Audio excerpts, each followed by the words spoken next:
રાજકોટ જિલ્લાના ઉપલેટામાં રાષ્ટ્રીય પર્વની ઉજવણીના ભાગરૂપે તાલુકા વહીવટીતંત્ર દ્વારા ભવ્ય તિરંગા યાત્રાનો કાર્યક્રમ યોજાયો હતો। ભારતની સ્વતંત્રતાને 77 વર્ષ પૂર્ણ થતાં દેશમાં આઝાદીના રાષ્ટ્રીય પર્વના કાર્યક્રમની ઉજવણીઓ થઈ રહી છે અને આ રાષ્ટ્રીય પર્વની ઉજવણીના ભાગરૂપે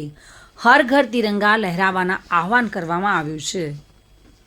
જેને લઈને સમગ્ર દેશમાં દરેક સ્કૂલ, કોલેજ, સરકારી કચેરી કે તમામ ઘરોમાં રાષ્ટ્રભાવનાથી તિરંગા લહેરાવવામાં આવી રહ્યા છે, તેમજ વિશાળ સ્વરૂપમાં તિરંગા સાથે રેલીઓ પણ યોજવામાં આવી રહી છે। આથી રાજકોટ જિલ્લાના ઉપલેટામાં પણ તાલુકા વહીવટીતંત્ર દ્વારા એક ભવ્ય તિરંગા યાત્રાનો કાર્યક્રમ યોજાયો હતો, જેમાં ઉપલેટાની દરેક સ્કૂલના વિદ્યાર્થીઓ, શિક્ષકો, ધોરાજી ઉપલેટા વિસ્તારના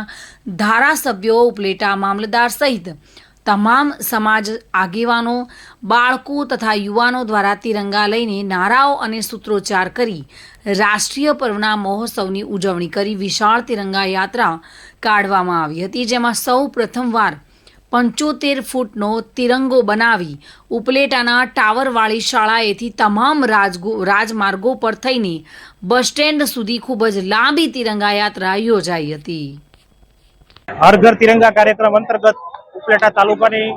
આજ તાલુકા અને નગરપાલિકા કક્ષાની ભવ્ય તિરંગા યાત્રાનું આયોજન ઉપલેટા તાલુકા વહીવટીતંત્ર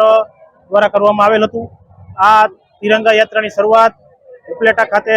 ટાવરવાળી શાળાથી શરૂ કરી અને શહેરના મુખ્ય માર્ગો પરથી પસાર થઈ અને બસ સ્ટેન્ડ ચોક સુધી આ યાત્રાનું આયોજન કરવામાં આવેલ હતું।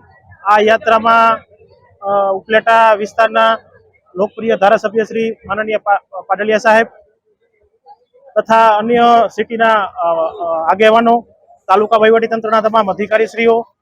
સ્કૂલના બાળકો તથા ઉપલેટા શહેર તથા તાલુકાના નાગરિકો બહોળી સંખ્યામાં હાજર રહેલા હતા અને એક સફળ યાત્રાનું આયોજન કરવામાં આવેલું હતું। સરફરાઝ કોડી સાથે bureau report, today Gujarati news.